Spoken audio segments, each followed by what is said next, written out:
You've probably noticed it without realizing what you were seeing.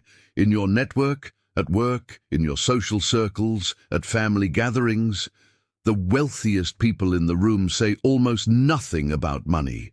They don't mention deals. They don't reference their latest acquisition. They don't drop hints about their portfolio or their recent raise. They stay quiet while others around them talk constantly about financial wins and losses, ambitions and fears. Most people miss the significance entirely. We assume wealth announces itself. We expect the richest among us to be the most visible about it. Status and money talk, we think, go together.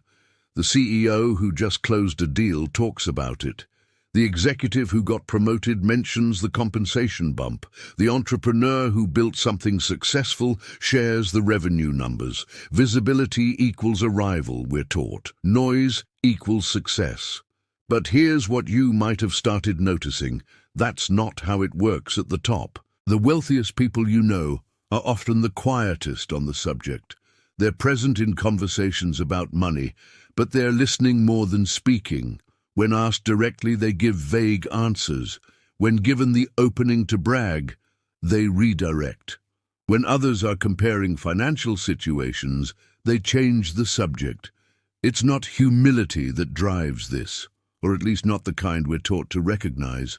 There's something else happening. The counterintuitive observation is this. The higher someone's actual wealth, the less likely they are to talk about it. This contradicts everything we've absorbed from culture. We're trained to believe that success is visible, that wealth broadcasts itself, that reaching financial security means you finally get to tell everyone about it. The media reinforces this. Every biography of a wealthy person includes the part where they announce their success. Every interview includes the money numbers. We've never seen a model of wealth that stays silent. Yet if you look carefully at the wealthiest people in your actual life, not the public figures or the celebrities, but the people you know, you'll see a pattern. The person who made real money 15 years ago and has been quietly compounding it barely mentions money. The executive who achieved genuine financial security doesn't reference her wealth in conversation. The investor who built a portfolio that now generates passive income doesn't bring it up. Meanwhile, the people talking constantly about money are often the ones still building. The salesperson excited about the commission, the young professional thrilled about the new salary, the entrepreneur eager to share the revenue milestone, the investor ready to describe the deal. There's energy in their talk because there's still something to prove. There's a future they're building and they want you to know about it. That's the pattern most people never see clearly. Silence and wealth correlate. Noise and ambition correlate. The two are nearly opposite. What makes this counterintuitive is that we've been taught the opposite logic. We believe that once you reach success, you get to display it. The luxury car is the announcement. The nice house is the signal. The expensive restaurant is the declaration. And yes, those things happen. Wealthy people do have nice things. But the key insight is this. They don't use those things primarily to announce their wealth to you. They use them because they can afford to. There's a difference. One is performative, the other is practical. Most people operate from the assumption that wealth needs witnesses, that it only counts if someone knows about it.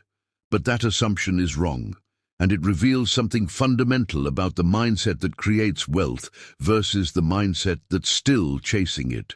The wealthiest people in your network have already crossed a threshold. On one side of that threshold, you need external validation. You need others to know, to confirm, to recognize your success. On the other side, you don't. You don't need anyone's validation anymore because you already know. Your security is internal, not external. Your wealth is confirmed by the practical reality of it, not by the reactions of people around you. This is the hidden pattern. This is what changes everything about how you think about money, success, and the people you're trying to learn from. Why? That's the question you're sitting with right now. Why would silence be correlated with genuine wealth? Why would the richest people be the least likely to discuss it? Why is there a principle underneath this observation that most people never see? That's where we're going. But first, you have to see the pattern clearly. You have to notice it in your own network, because once you see it, you can't unsee it. And once you can't unsee it, everything you thought about how to signal success starts to look different. The silence isn't hiding. It's not modesty. It's not because they're ashamed. It's a different relationship with money entirely. And understanding that relationship, understanding why they stay quiet when everything in culture is screaming at them to speak, is the beginning of understanding what actually creates lasting wealth. Let's make this concrete, because the pattern is easy to miss if you're not looking for it directly. Most people see wealthy individuals and assume they understand what they're looking at. But assumption is exactly what prevents you from seeing what's actually there. Think about a conversation you've had recently about money, not an intentional conversation about financial advice or planning, just a natural moment where money came up in casual discussion. Someone got a bonus, someone mentioned a purchase, someone discussed an investment they're considering. Notice who talks and who doesn't. Notice the energy in each person's voice. The person who talks most about their money, the frequency, the detail, the enthusiasm, is usually the person for whom money is still emotionally significant in a particular way. Not bad, not wrong, but significant. It matters. It's recent. It's still being metabolized emotionally. There's still a story being written about it. The person who barely contributes, who listens more than speaks, who might answer a direct question but doesn't volunteer information. That's often the person for whom money has become practical rather than meaningful. It's no longer a narrative, it's infrastructure. Here's what makes this important. The way someone talks about money reveals their relationship with having it. Most people assume the opposite. We think successful people talk about success. Wealthy people discuss wealth. Ambitious people share their goals. But that's not how it works. Successful people who are newly successful talk about it. People who are still building talk about it. People who are establishing their position talk about it. But people who've already established their position, the conversation changes. Think about the difference between someone who just got promoted and someone in their role for 10 years. The newly promoted person will mention it, will reference the new salary, will talk about what this means. The person 10 years in, they might not mention their salary to anyone. It's background information, not headline news. It's solved, not story. This isn't about humility or discretion in the moral sense. This is about the psychological reality of where someone sits relative to their goals. If money is still a goal, you talk about progress toward it. If money is no longer a goal, if it's been achieved, the nature of the conversation fundamentally changes. But there's something even more important hiding inside this pattern, and most people never name it. When someone talks frequently about money, they're usually doing something specific. They're using money talk to accomplish something. They're managing other people's perception of them. They're building their reputation. They're establishing status. They're signaling that they've arrived. This is the mechanism most people miss. Money talk is a status tool for people who still need status confirmation through money. That sounds like judgment, but it's not. It's an observation. A tool is just a tool. A hammer is useful for building. A screwdriver is useful for a different purpose. The person who needs the hammer uses the hammer. The person who already built the house doesn't need it anymore. For people still climbing, still working toward financial goals, still establishing themselves in their career or business, money talk serves a function. It announces progress. It shows movement. It signals to others and to themselves that they're winning the game they're playing. There's a psychological payoff to this. It feels good. It feels like arrival. But here's where most people get trapped in their analysis. They assume that once you truly arrive, you keep using the same tool. They think, now that I'm wealthy, I'll talk about it even more. Now that I've made it, I'll celebrate it loudly. Now that I've won, I'll announce it.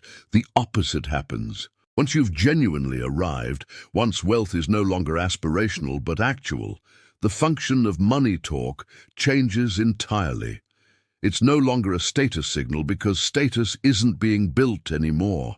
It's no longer an announcement because there's no audience you're trying to reach. It's no longer a tool for establishing position because position is already established. What replaces it? Silence, mostly, or redirected conversation, or practical discussion of money as a tool rather than as an identity marker.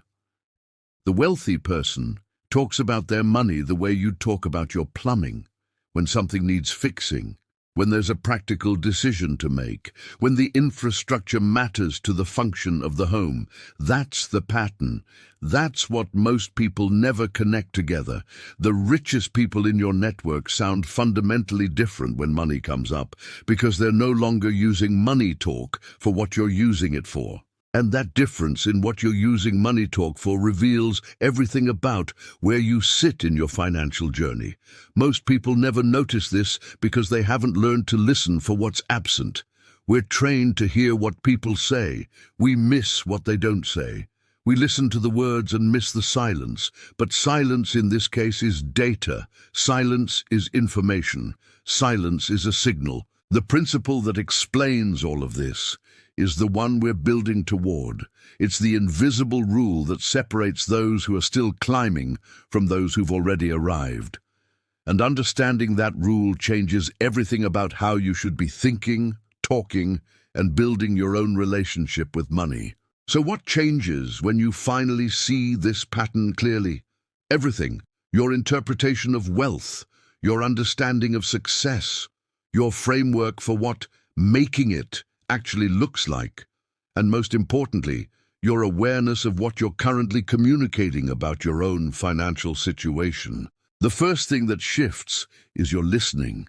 You start to pay attention to absence. You notice the person who doesn't mention money. You register the redirect. You pick up on the change of subject, and suddenly, that absence becomes presence. It means something. It tells you something about where that person actually sits. Most people spend their entire lives interpreting wealth signals backward. They watch someone buy a luxury car and assume that's a wealth signal. And it is, of a kind. But they miss the more important signal right next to it. The fact that this person felt the need to signal at all. The person who already knows they're wealthy doesn't need the car to prove anything. The person still establishing their position. That car is doing work. It's announcing. It's communicating. It's saying, look, I made it. The wealthy person has already made it. The car is just a car. Transportation. Practical. Maybe nice, but not a statement. Here's what crystallizes this. You can identify someone's relationship with their wealth by whether they need to tell you about it. This is the invisible truth hidden inside the pattern, not the behavior itself, the silence or the talk, but what that behavior reveals about their internal state. Do they still need external confirmation that they're successful? If yes, they'll talk about it. If no, they won't. That's the metric, that's the signal. Most people never make this connection because we're taught that humility is the opposite of bragging. Either you talk about your success or you're humble about it. But there's a third category that most people never see. People who don't think about it at all. They're past the point of needing to perform modesty or confidence. The outcome is already determined. The game is already won. There's nothing left to prove because it's already proven in the practical reality of their life. That's the person who stays silent. Not from humility, from completion. Think about what this means if you apply it to yourself. When you talk about money, your salary, your accomplishments, your financial goals, what are you doing? Are you announcing progress towards something you're still building? Are you establishing status in a game you're still playing? Are you managing other people's perception of where you are? Or have you already crossed the threshold where those functions no longer serve you? The answer to that question tells you something true about your current financial position, not the number in your account, but your relationship with that number, your psychological position relative to your goals, your need for external validation about your worth and success. Most people never ask themselves this question because it's uncomfortable. It forces clarity. But that clarity is exactly what separates those who build genuine wealth from those who perform the appearance of it. Here's the deepest layer of what changes when you see this pattern. You realize that wealth isn't primarily something you achieve and then display. Wealth is something you achieve, and then it becomes irrelevant to talk about. The talking phase and the wealth phase are almost opposite life phases. In the talking phase, you're building. You're announcing progress. You're establishing your track record. You're showing people you're serious, capable, and moving towards something. This is necessary. This is how you build reputation and opportunity when you're starting out. Visibility helps, noise helps, proof helps. But wealth itself? True, enduring generational wealth? That phase looks different. You're no longer building a reputation. You're no longer trying to convince anyone of your capabilities. You're no longer needing external validation of your position. You're solving problems that only rich people have. You're thinking about legacy. You're thinking about how to deploy capital. You're thinking about generational transfer or impact. The conversation you're having internally has completely changed. And because the internal conversation has changed, the external conversation changes too. Not because you're trying to be discreet, but because the whole framework for what you're communicating about yourself has fundamentally shifted. Now, you're sitting with the real question. Why does this shift happen? What's the psychological mechanism underneath it? What changes in how someone thinks when they cross from the building phase to the arrived phase?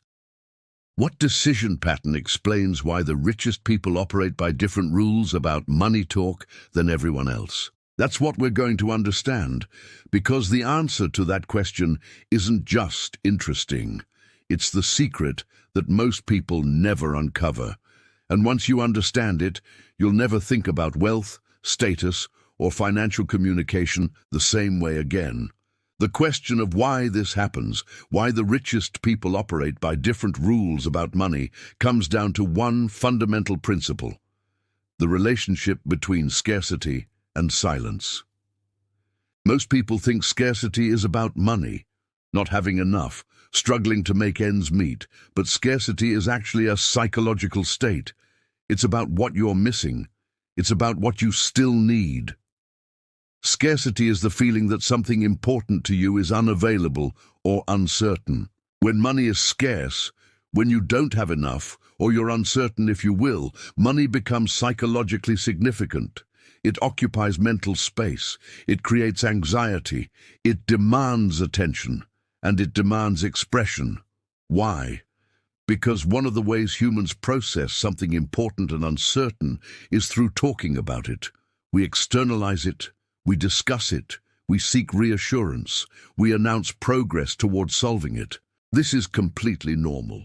This is how the human mind works.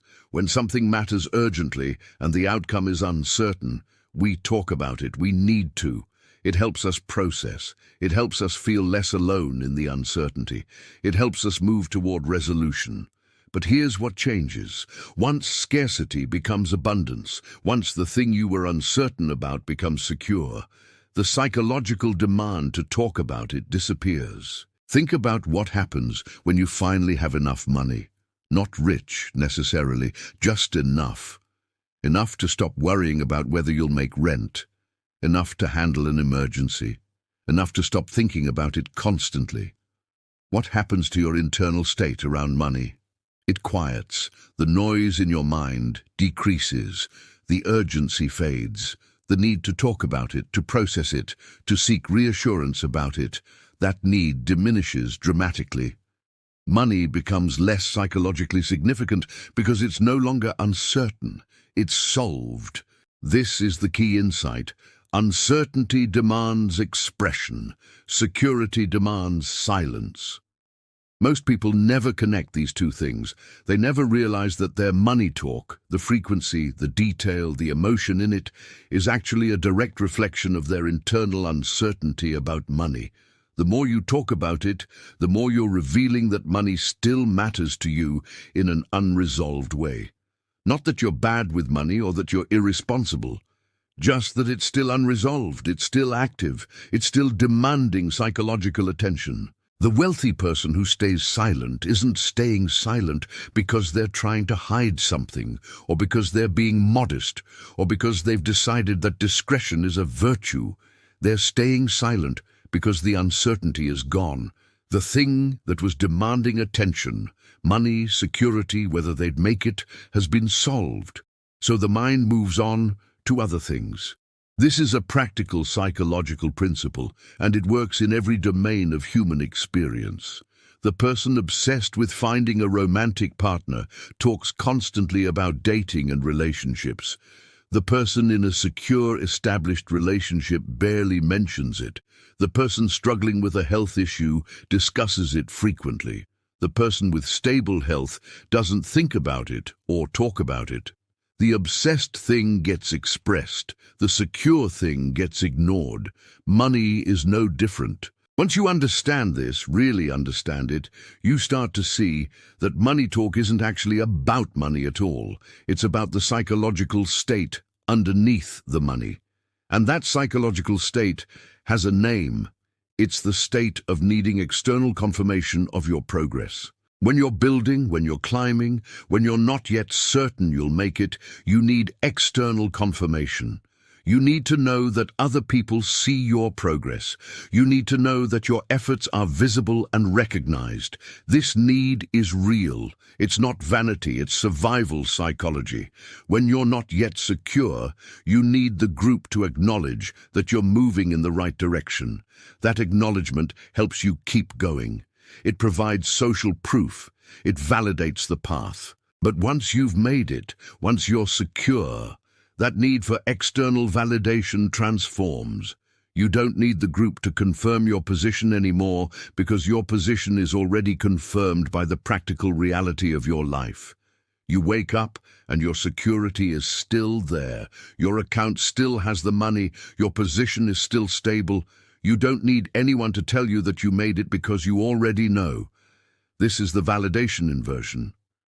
The mechanism that separates people who are still climbing from people who have already arrived. Most people never see this mechanism because we're taught to think about validation the opposite way. We think successful people need more validation because they're more successful. They want to celebrate their wins. They want recognition for what they've achieved. But that's actually the signal of someone who's still in the building phase. The person who needs to celebrate publicly is still getting psychological fuel from the celebration.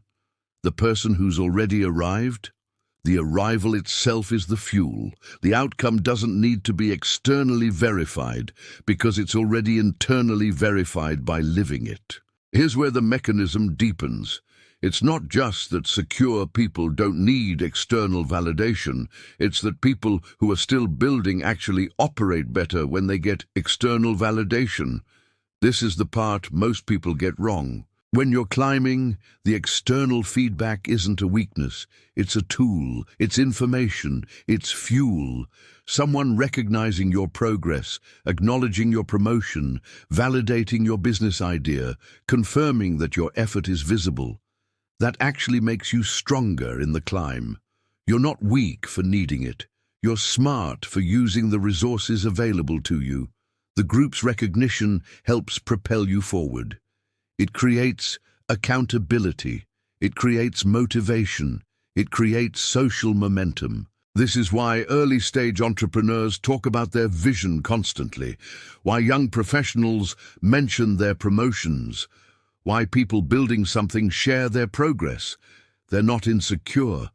They're being smart about the resources that accelerate growth. Visibility creates opportunity, announcement creates connection, talking about your goals creates accountability. But here's what happens. Once you reach genuine security, the structure of what works changes. The tools that worked for climbing don't work for the next phase. In fact, they start to work against you. A newly wealthy person who keeps using the climbing tools, constantly talking about money, announcing wins, seeking validation for their position, starts to look like something's wrong. Because they shouldn't need it anymore. They should have internalized their success. They should be able to move on to the next set of problems, but they're still doing the climbing behavior. That's a signal that something is unresolved. This is why you can often identify someone who got wealthy recently versus someone who's been wealthy for a long time. The recently wealthy person is still using the validation tools. They're still announcing. They're still managing perception.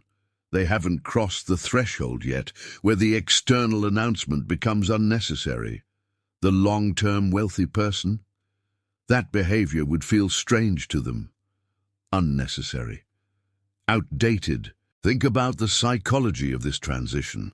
When you're building toward something, you're oriented toward the future. You're focused on progress. You're measuring yourself against where you want to be. That future orientation naturally creates the need to talk about progress.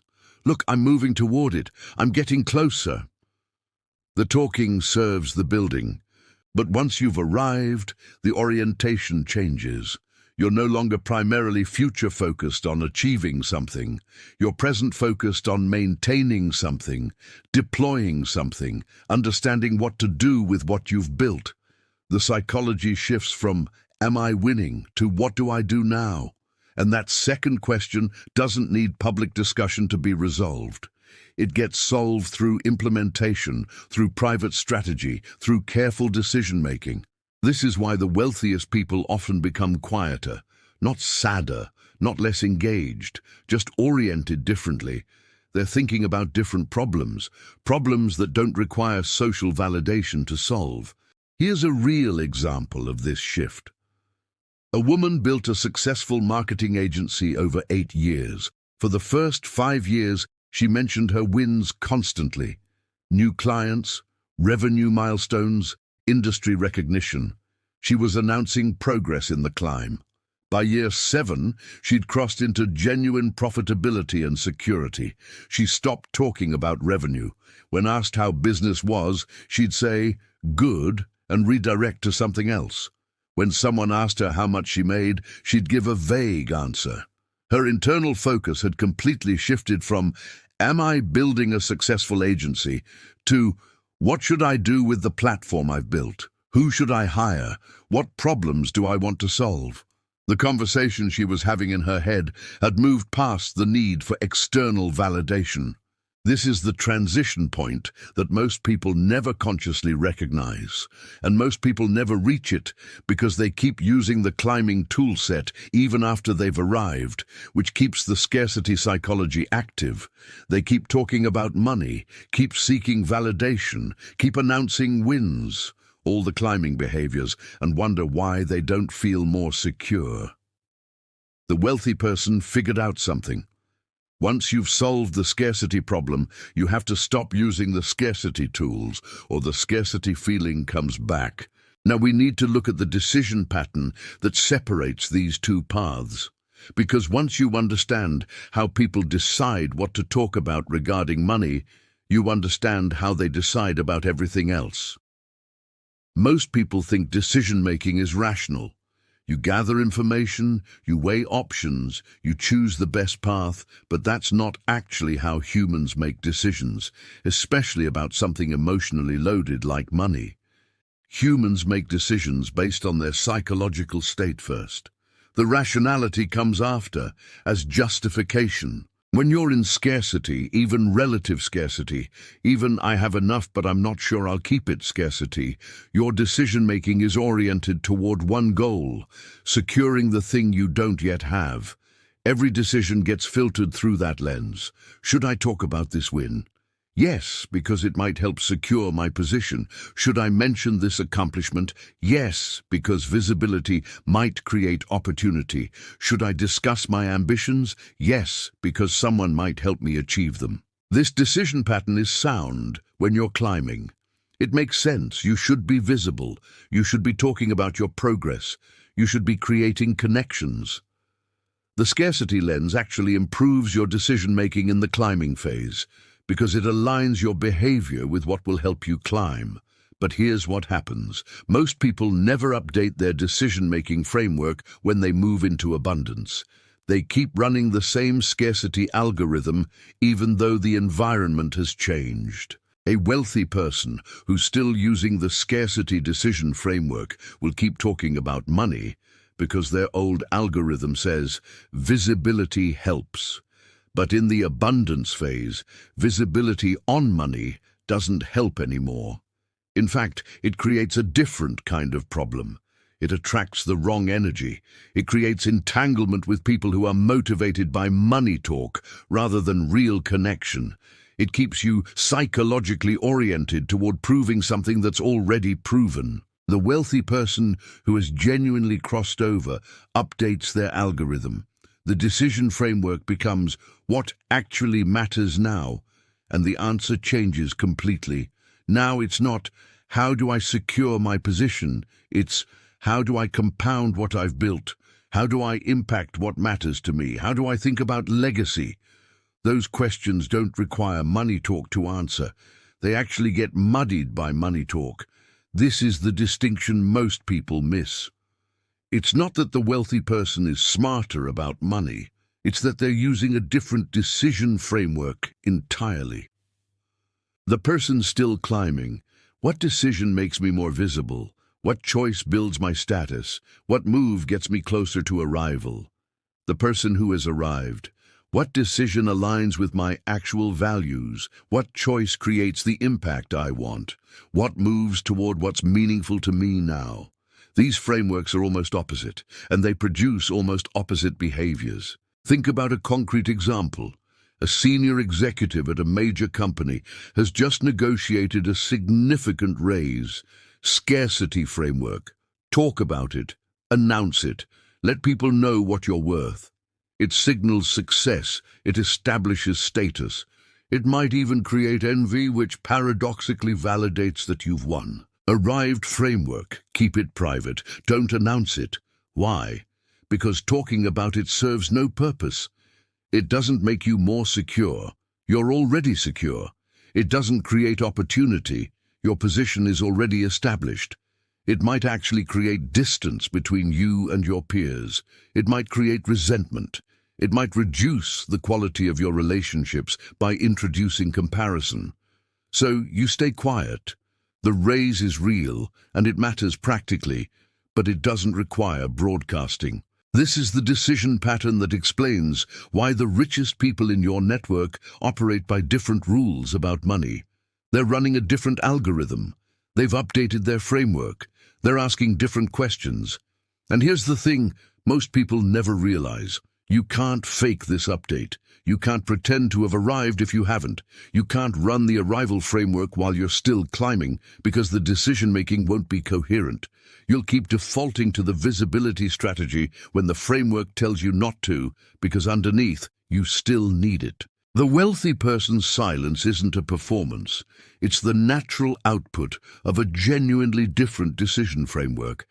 They're not trying to seem secure. They are secure.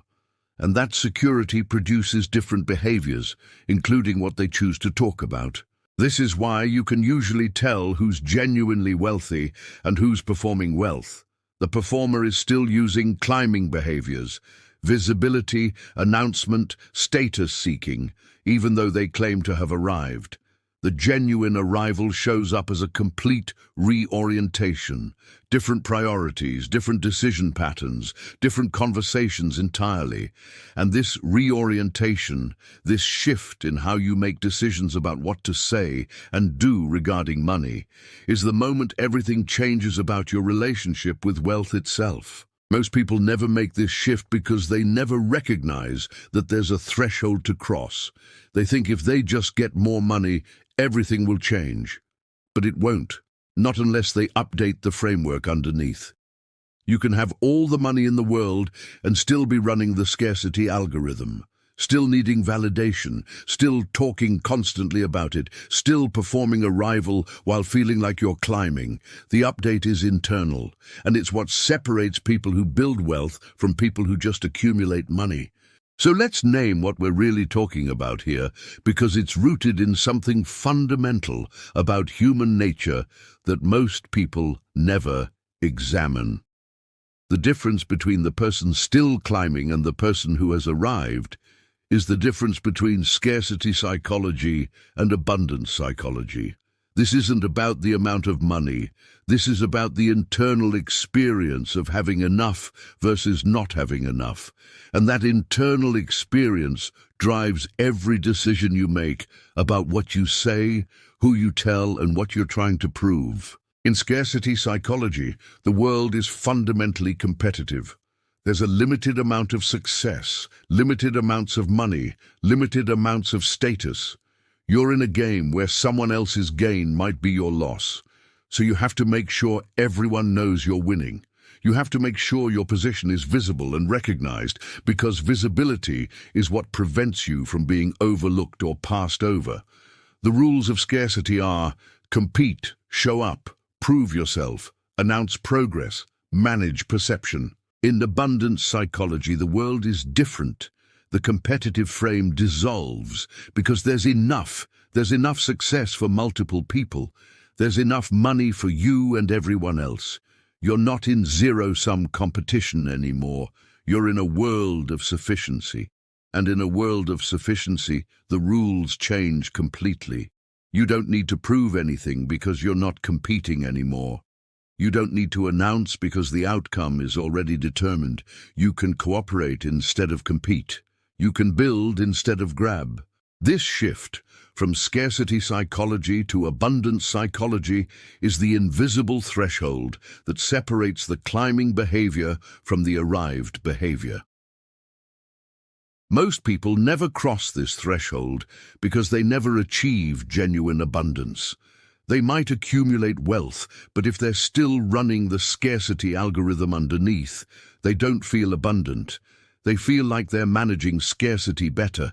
They still experience the world as competitive. They still feel the need to prove themselves. They still want visibility and validation. But the person who crosses the threshold, everything changes. And you can see it in what they choose to talk about and what they choose to stay quiet about. Here's the thing that connects this to human nature. Humans are deeply sensitive to status. We evolved in small tribes where status mattered for survival. Your position in the group could mean the difference between being fed and going hungry, between being protected and being vulnerable. That sensitivity is built into us. It's not a character flaw, it's how we're wired. But status means something completely different depending on whether you're in scarcity or abundance. In scarcity, status is a scarce resource. You're competing for it. You need it. Status seeking makes sense because status is survival. In abundance, status is no longer scarce.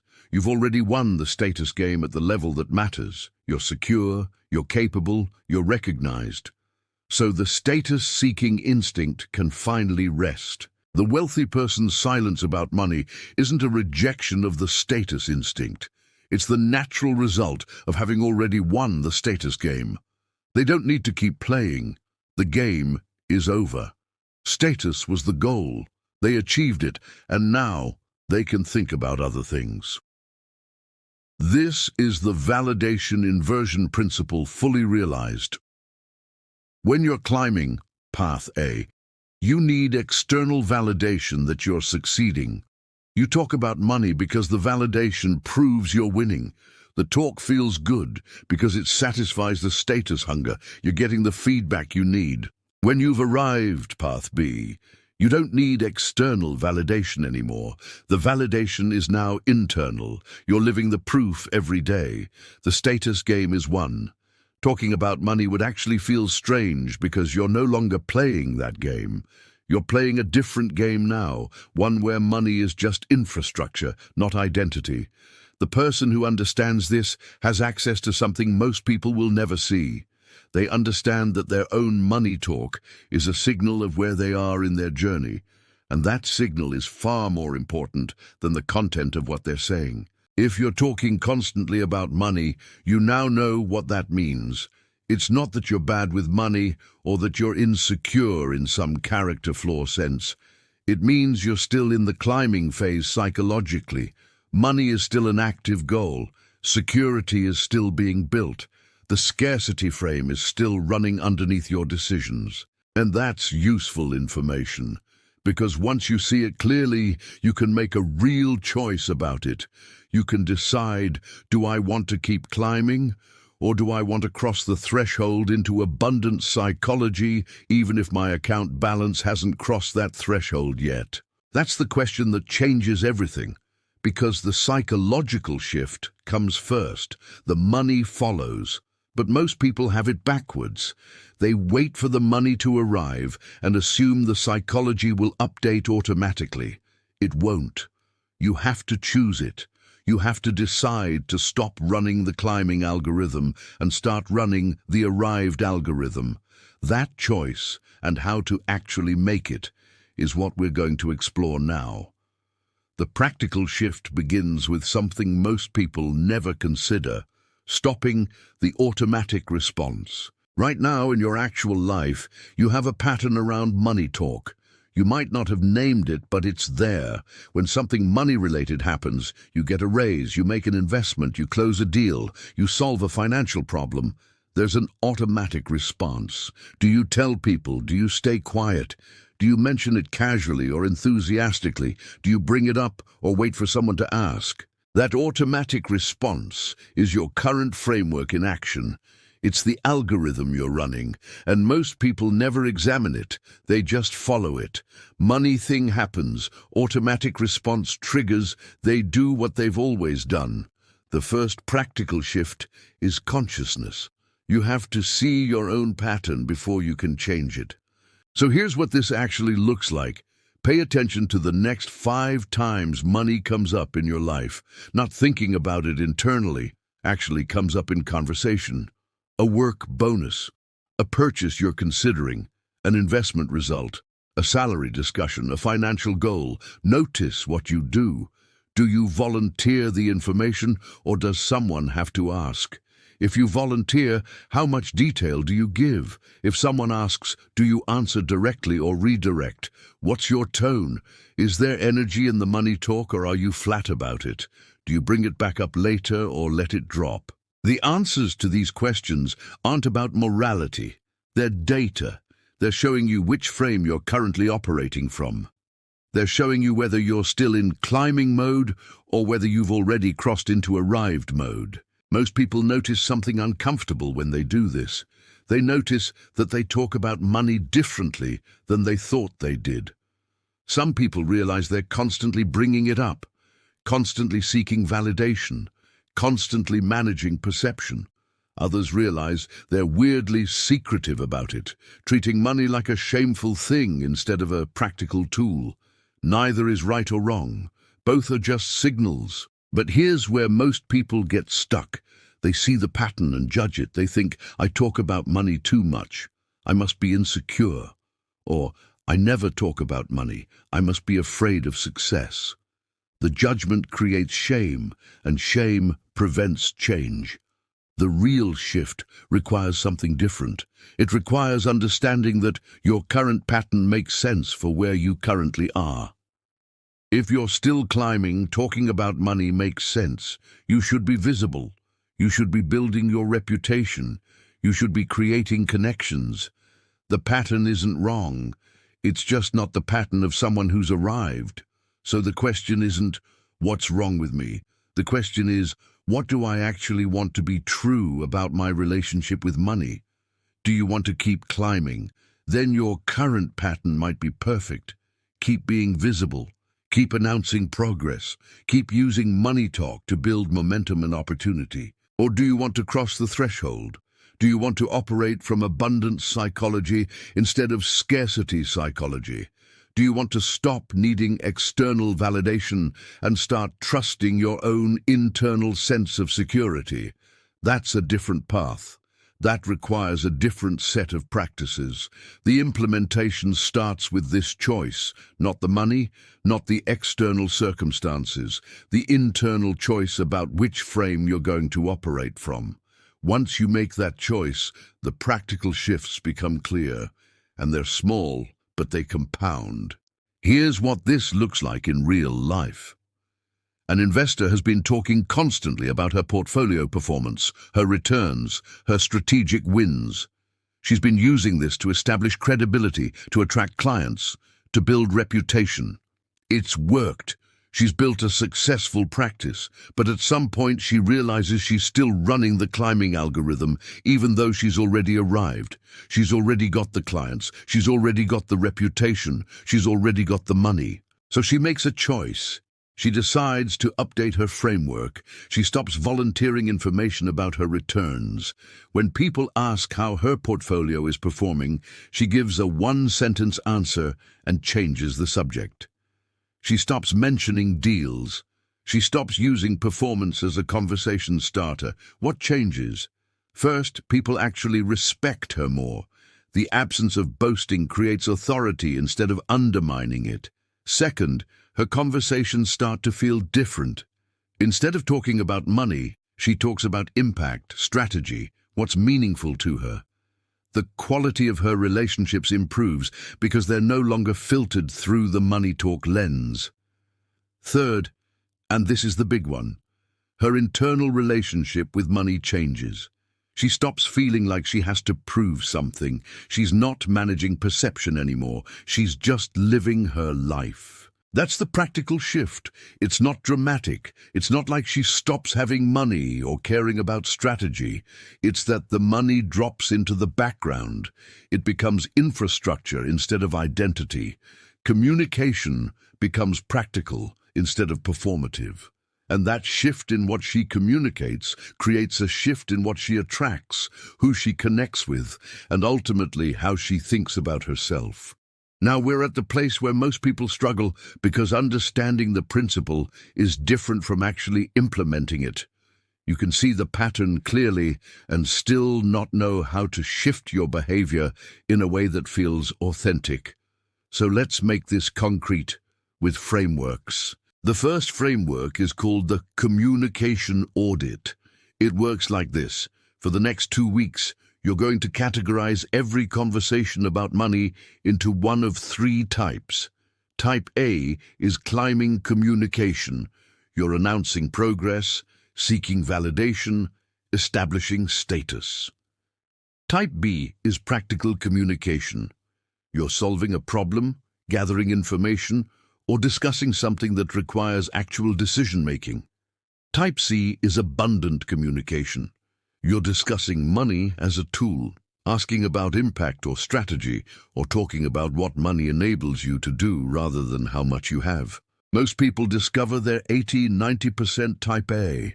They're constantly in climbing mode, they're seeking validation, they're managing perception, and they don't even realize it because it's automatic. Just seeing this pattern is the first shift.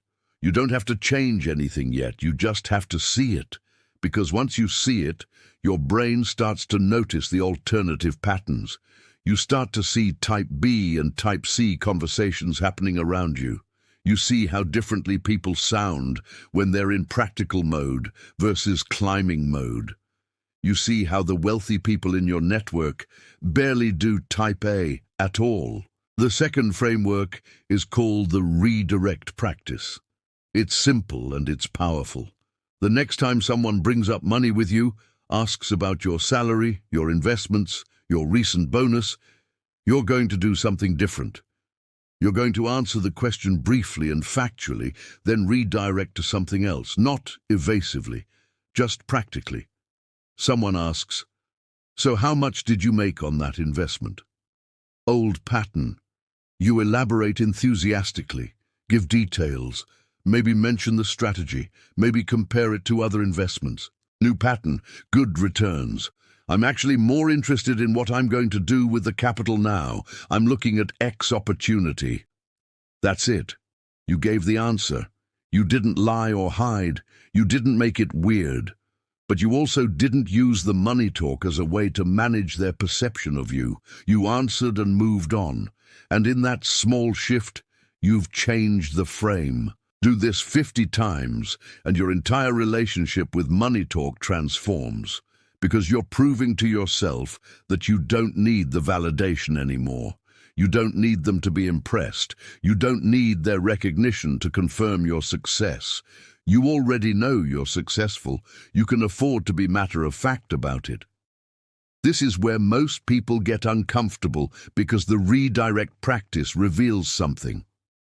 When you stop seeking external validation about money, you discover you still have anxiety about it, but for different reasons. The anxiety isn't, will people think I'm successful anymore? It becomes, am I making the right decisions? Or am I aligned with my values? Or am I building something that matters? These are different questions entirely, but they're the questions you actually care about once you stop playing the status game. The third framework is the P-value check. Here's how it works. Before you talk about money in any context, ask yourself one question. Is this conversation serving money, or is money serving this conversation? If you're talking about money to prove something, to establish status, to seek validation, to manage how someone perceives you, then money is the point. Money is serving the need for validation. But if you're talking about money because it's relevant to a decision you're making, or a problem you're solving, or a strategy you're thinking through, then the money is a tool. It's serving the conversation. This one question changes everything, because it forces you to be honest about your motivation. Are you trying to impress someone? Are you seeking validation? Or are you actually solving something? The people who have genuinely crossed into abundance psychology use this framework instinctively. They only talk about money when money is actually relevant to the conversation. When it's not relevant, they don't bring it up. It's not a moral choice. It's just that they've figured out that money talk for validation purposes doesn't actually accomplish what they want. It doesn't create the connections they want. It doesn't create the respect they want. It actually creates distance. Here's what this changes in practice. You stop initiating money conversations. You still participate when someone else brings it up. You still make financial decisions. You still think about strategy, but you stop using money talk as a social tool. And when you do that, something remarkable happens. The people who care about you actually respect you more. Your relationships improve because they're no longer filtered through the money lens. And your own sense of security increases because you're not dependent on external validation anymore. This is the framework shift that separates the climbers from the arrived. It's not that one group has money and the other doesn't.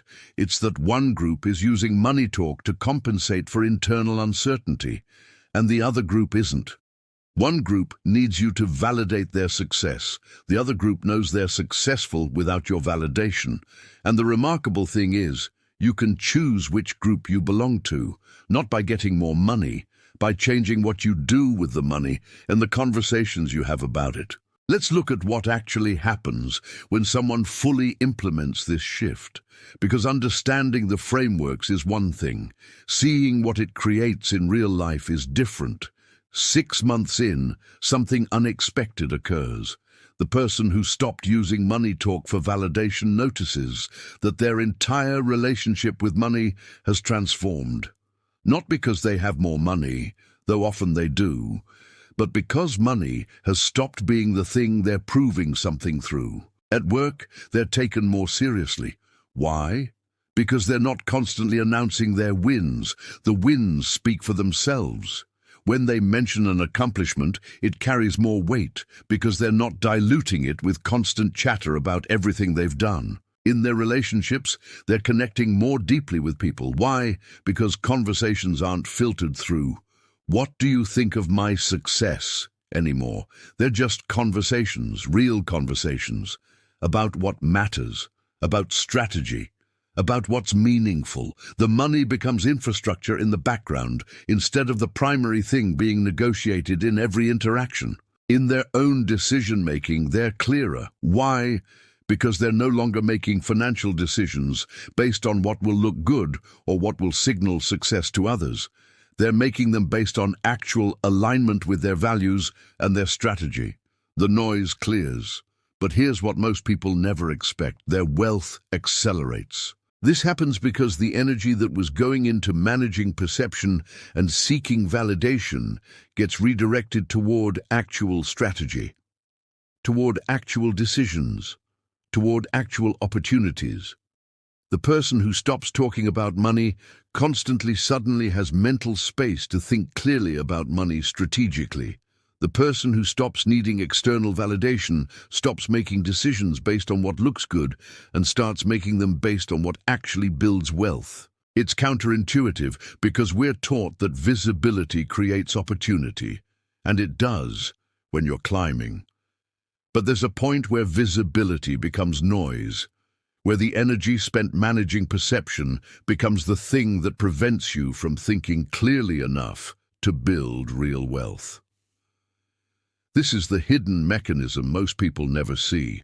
The wealthiest people stay quiet not because they don't want success, but because they've discovered that silence actually creates more success than noise. Here's why.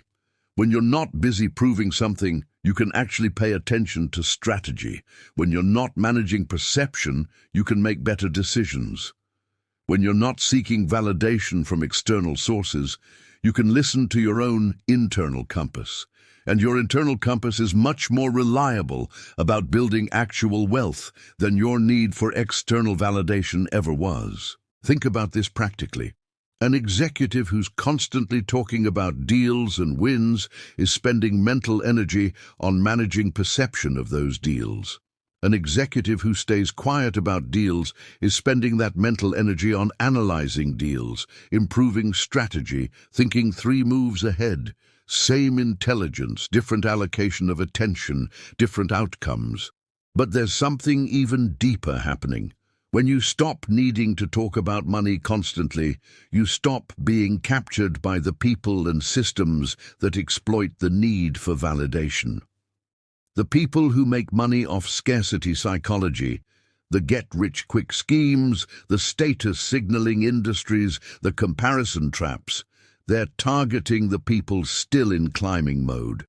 They're offering more ways to signal success, more ways to prove yourself, more ways to manage perception. The person who's crossed into abundance psychology isn't attractive to that industry. They're not the customer anymore. They're not seeking validation through acquisition. They're not trying to prove anything. So they're already insulated from the biggest wealth destroyers, the constant upgrading, the status purchases, the comparison-driven spending. This is why the rich often stay rich and the struggling often stay struggling. It's not just about luck or timing. It's about which psychological frame is running underneath. The person in scarcity psychology keeps doing the things that feel good in the moment, spending to signal status, talking to seek validation, upgrading to prove worth. The person in abundance psychology has already solved those needs, so they can allocate capital toward actual growth. What changes when you implement this is your entire financial trajectory. Not because you're smarter or more disciplined, but because you've stopped being captured by the system that extracts wealth from people still playing the status game. The final layer is this. Once you've made this shift internally, you start to see money differently.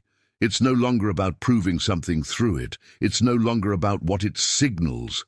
Money becomes what it actually is, a tool, a practical tool for deploying toward what matters to you. And from that perspective, all kinds of new possibilities open up. You can think about generational wealth. You can think about impact. You can think about solving problems that matter to you. You can think about building things that last.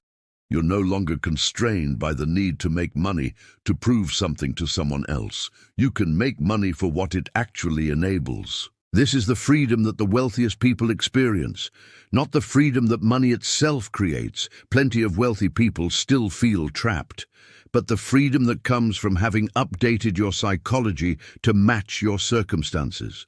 The freedom that comes from knowing you've arrived so deeply that you don't need anyone else to confirm it. And that freedom changes everything about what you're capable of building, earning, and becoming. You're sitting with a completely different understanding now of why the richest people in your network operate by different rules about money. It's not arrogance, it's not humility, it's psychology that's caught up to circumstances. The pattern you see, the silence, the redirects, the refusal to use money talk as a status signal, that's not discretion. That's evidence of someone who has crossed a threshold. Someone whose internal certainty has made external validation unnecessary. Someone who stopped running the climbing algorithm and started running the arrived algorithm. And here's what matters. You don't have to wait for more money to make this shift. You can make it now.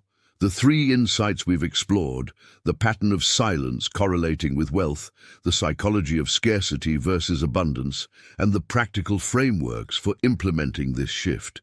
These all point to one underlying truth.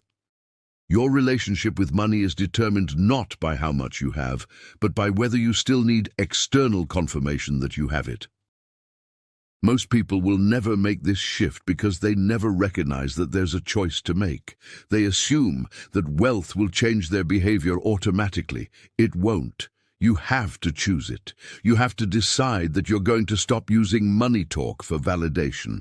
You have to decide that you're going to trust your own internal sense of success instead of needing others to confirm it. When you make that choice, something shifts internally. The anxiety doesn't disappear, but it changes direction. It stops being, will people know I'm successful, and becomes, am I building something meaningful? That's a question that actually leads somewhere. That's a question that creates wealth, not just the appearance of it. The wealthiest people in your network figured this out. They stopped performing arrival and started living it. They stopped talking about money and started thinking clearly about it. They stopped seeking validation and started building something real. You can do the same thing, not by accumulating more money first, by changing what you do with the money and the conversations you have about it right now. The silent advantage isn't silence for its own sake. It's the advantage that comes when you're no longer captured by the need to prove something to someone else. It's the advantage of clarity. It's the advantage of focus. It's the advantage of knowing you've already arrived so deeply that you don't need anyone's confirmation. And from that place, you can finally build something that lasts.